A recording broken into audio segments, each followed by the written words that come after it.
प्यारे बच्चों नमस्कार। मैं कपिलो प्रसाद आपके अपना चैनल मैथ रीजनिंग कपिलो सर पर हाजिर हूँ आपकी सेवा में टॉप 10 मैथ लेकर, जो कि पर डे चलता है। आपको पता है शाम को 7 बजे से, है ना। इसमें भिन्न चैप्टर से 10 क्वेश्चन हम लेकर आते हैं, जिसमें 3 क्वेश्चन एक ज्यामिति, एक त्रिकोणमिति, अलजेब्रा का भी होता है। और बहुत कम समय में इसको हम यहाँ पे डिस्कशन देते हैं और आपको बहुत ही फायदा करता है, चाहे बैंकिंग का स्टूडेंट हो या रेलवे का या एसएससी का या कोई भी अदर कॉम्पिटिटिव एग्जाम का तैयारी कर रहे हो, आपके लिए टॉनिक की तरह ये फायदा करता है। ओके, तो शुरुआत करते हैं आज का सेशन। और ये रहा आपका इसका पहला क्वेश्चन, जो है नाव और धारा से।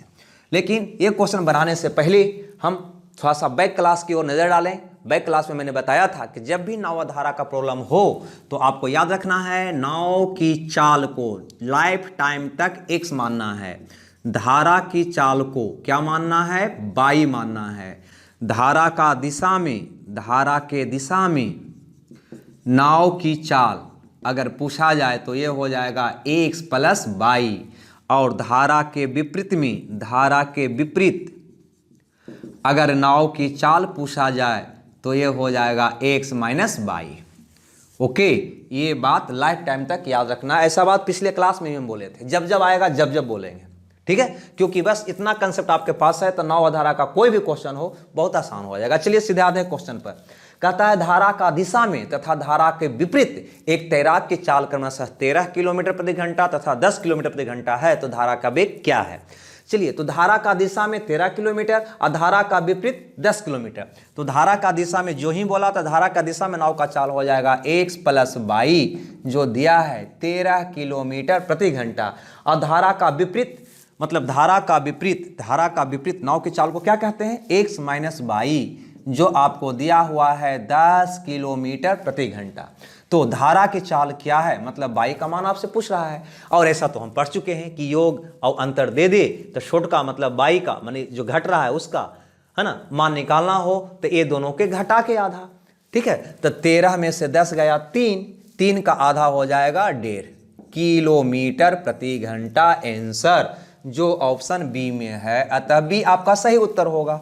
ओके, अब अगर यहाँ पे नाव का चाल पूछता तो x का मान निकालना था तो जोड़ के आधा करते, मतलब 13 और 10 23 का आधा कर देते, नहीं जो हो जाता 11.5। चलिए क्वेश्चन नंबर 2 की ओर बढ़ते हैं। ये क्वेश्चन नंबर 2 आपका जो है एज प्रॉब्लम का क्वेश्चन है।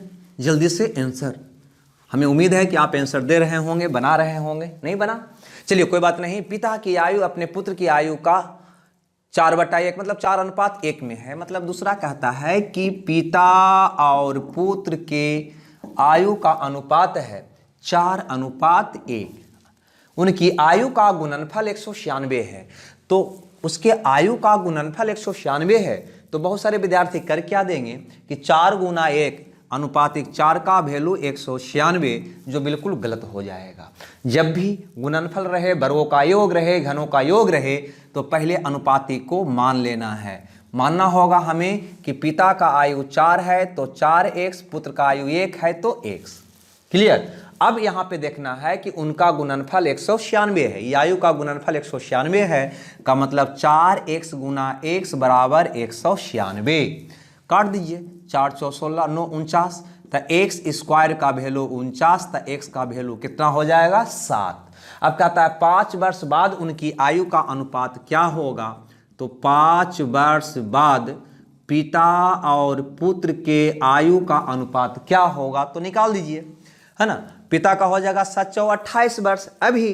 अब 5 वर्ष बाद का निकालना है, 5 वर्ष बाद का, तो 28 वर्ष अभी हुआ, 5 वर्ष बाद जाइएगा तो 28 × 5 33। अब पुत्र का आयु x मतलब 7, तो 5 वर्ष बाद हो जाएगा 12, तो हो जाएगा 11:4। नहीं, जो ऑप्शन सी में है, अतः सी आपका सही उत्तर होगा। ओके, चलिए कदम बढ़ाते हैं क्वेश्चन नंबर 3 की ओर। 3 नंबर का क्वेश्चन क्या कहता है भाई, गौर से देखा जाए तो ये कहता है 2 संख्याओं का महसा 15 और लहसा 300 है। यदि उसमें से एक संख्या 60 हो तो दूसरी संख्या क्या होगा। कुछ नहीं, तो दूसरी संख्या बराबर होता है लसा गुने मासा बटा पहली संख्या।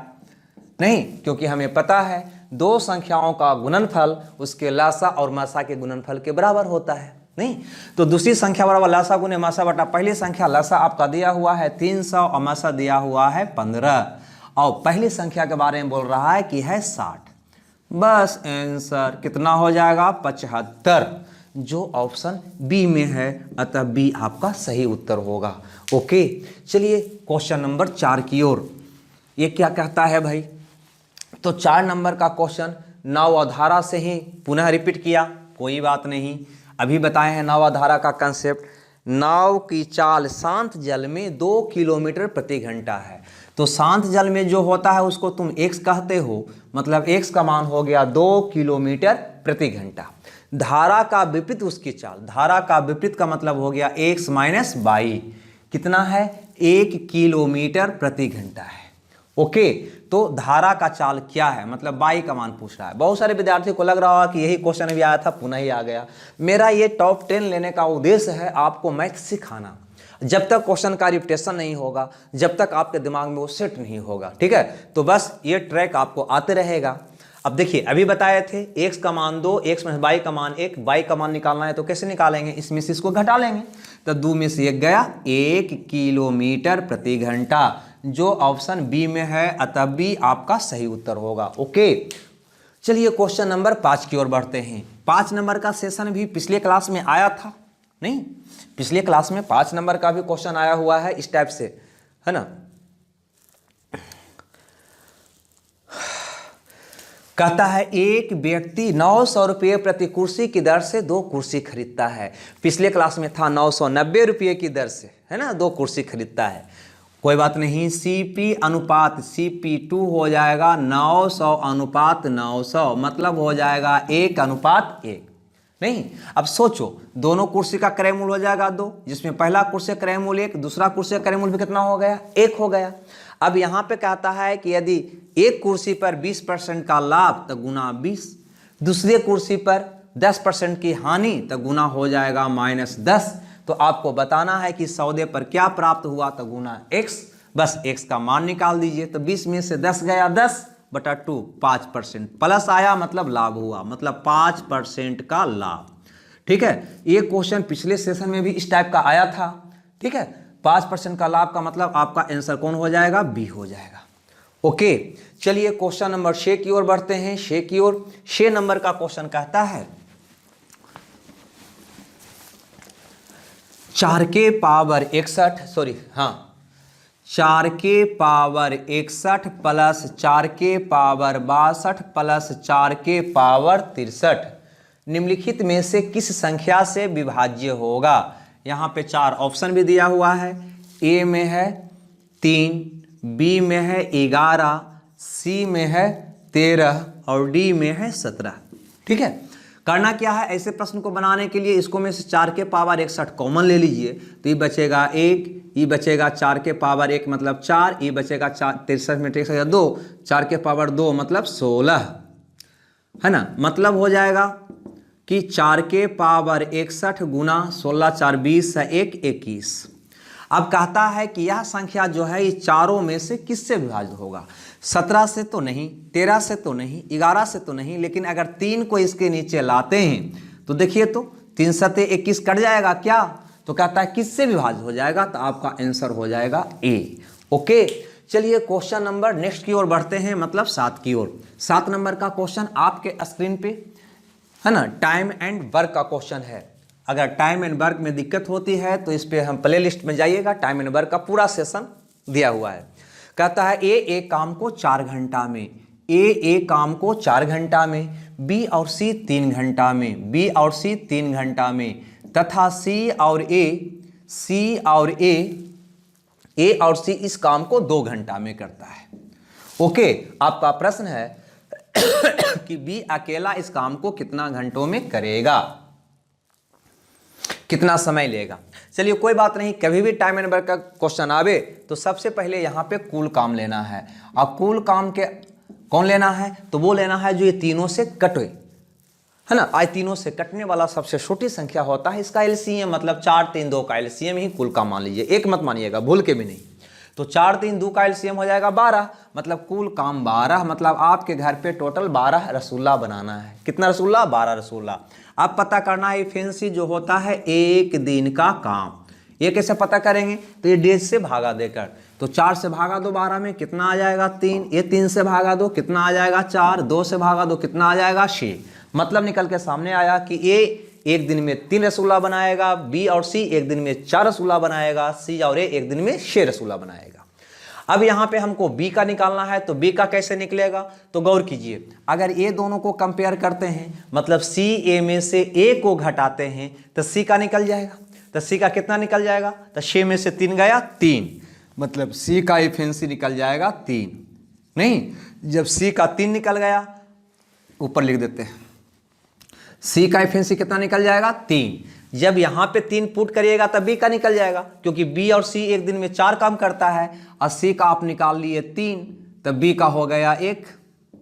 नहीं, अब बी ए का तो पूछ रहा था, मतलब बी एक दिन में करेगा 1 काम, और काम करना है 12 गो, तो कितने दिन लगाएगा? 12/1 घंटा, मतलब 12 घंटा आंसर। दिन घंटा कभी कभी हो जाता है, ठीक है, दिन को घंटा बोल देते हैं, घंटा को दिन बोल देते हैं। चलिए कोई बात नहीं, कोई दिक्कत? तो बी अकेला उस काम को कितने घंटा में करेगा? 12 घंटा में करेगा। अगर ये इसमें प्रॉब्लम है तो इसका बेसिक कंसेप्ट चैनल पे दिया हुआ है ना, आप प्लेलिस्ट में जाकर ढूंढकर एक बार पूरा होल वीडियो देख लीजिएगा। चलिए क्वेश्चन नंबर 8 की ओर बढ़ते हैं। ये आपका अलजेब्रा का क्वेश्चन है, क्वेश्चन नंबर 8। चलिए, ये कहता है कि a + b + c = 0,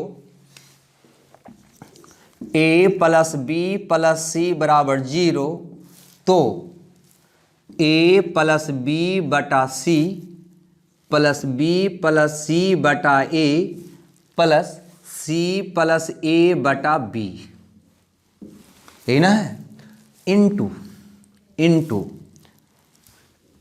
a बटा b + c, लगता नहीं दिखाई देगा, b बटा c + a + c बटा a + b बराबर भाट। ये हमारा क्वेश्चन है।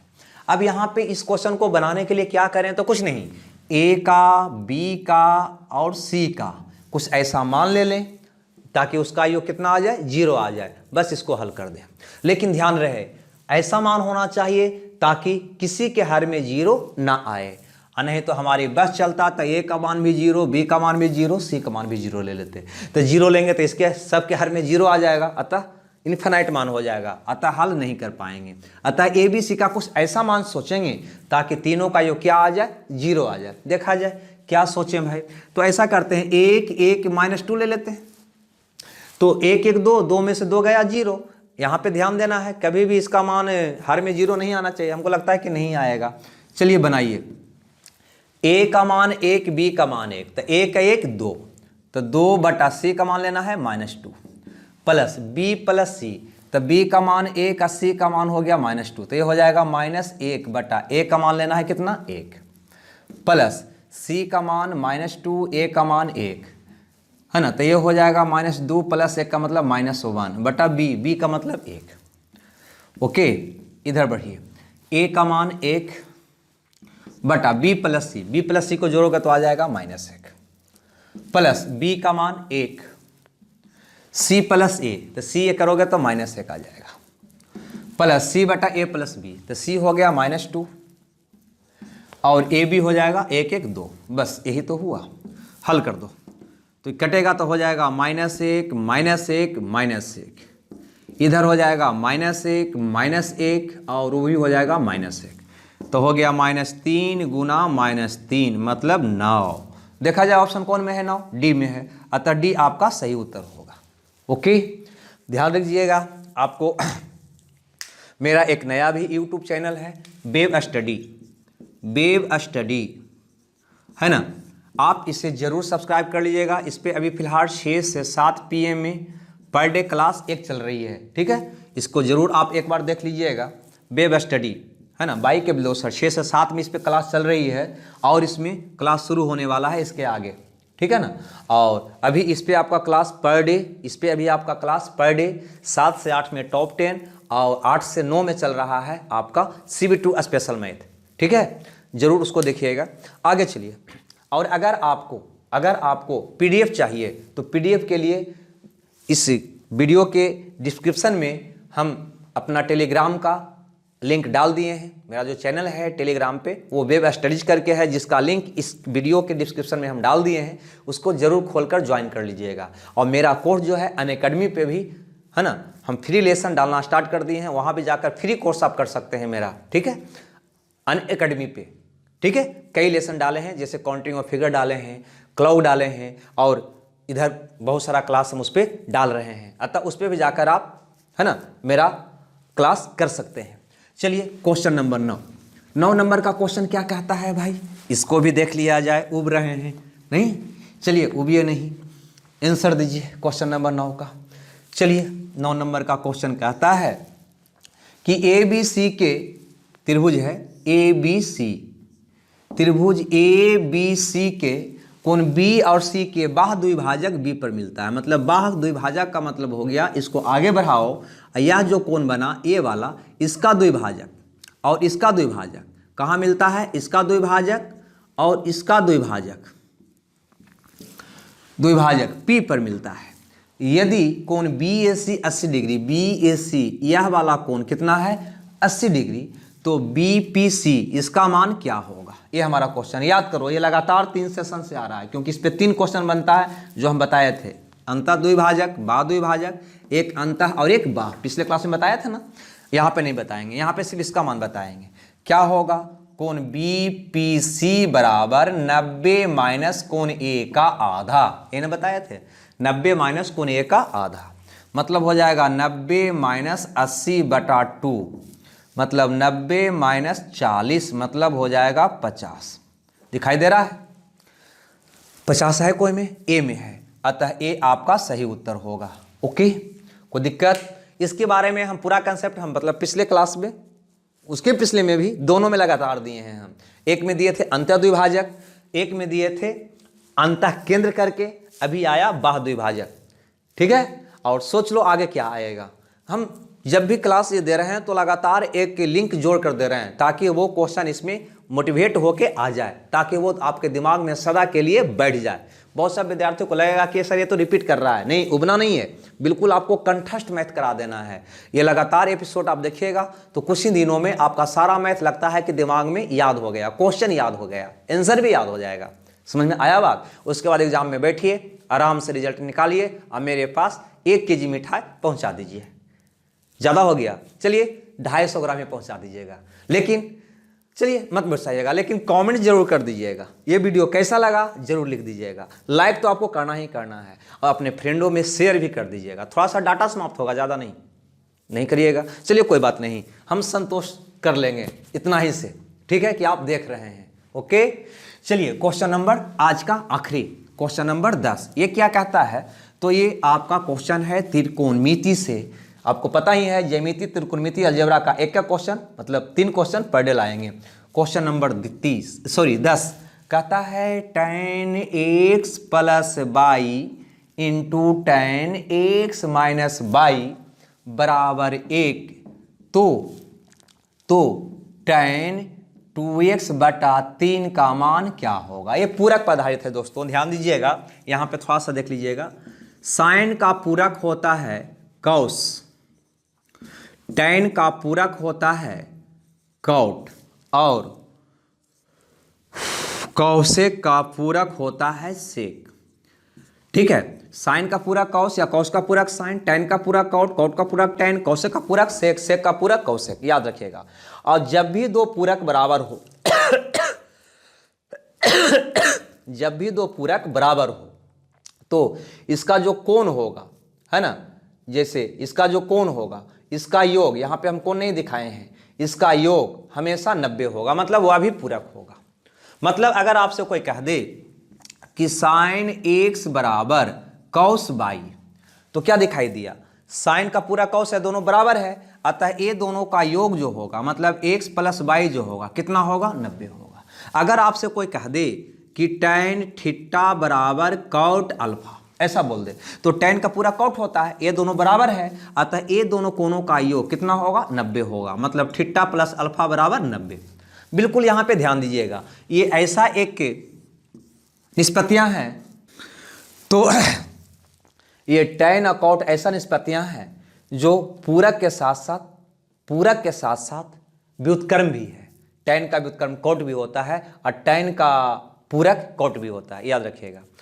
ठीक है, तो इस केस में क्वेश्चन बदल के देता है कुछ इस ढंग से, यहाँ पे बराबर न करके देके आपको देगा, इसको इधर लाएंगे तो tan हो जाएगा कि tan theta into tan alpha बराबर 1, ऐसा करके। तो सोचो अगर तुम इसको इधर करोगे तो हो जाएगा tan थीटा बराबर 1 बटा tan अल्फा मतलब cot अल्फा।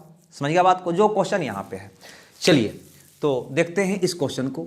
अगर इस क्वेश्चन को देखा जाए तो अगर tan को इधर तुम फेंकोगे तो हो जाएगा tan x प्लस वाई बराबर 1 बटा tan x माइनस वाई, तो 1 बटा tan x माइनस वाई, जिसको तुम कहोगे क्या, cot x माइनस वाई, मतलब हो जाएगा tan x प्लस वाई बराबर cot x माइनस वाई।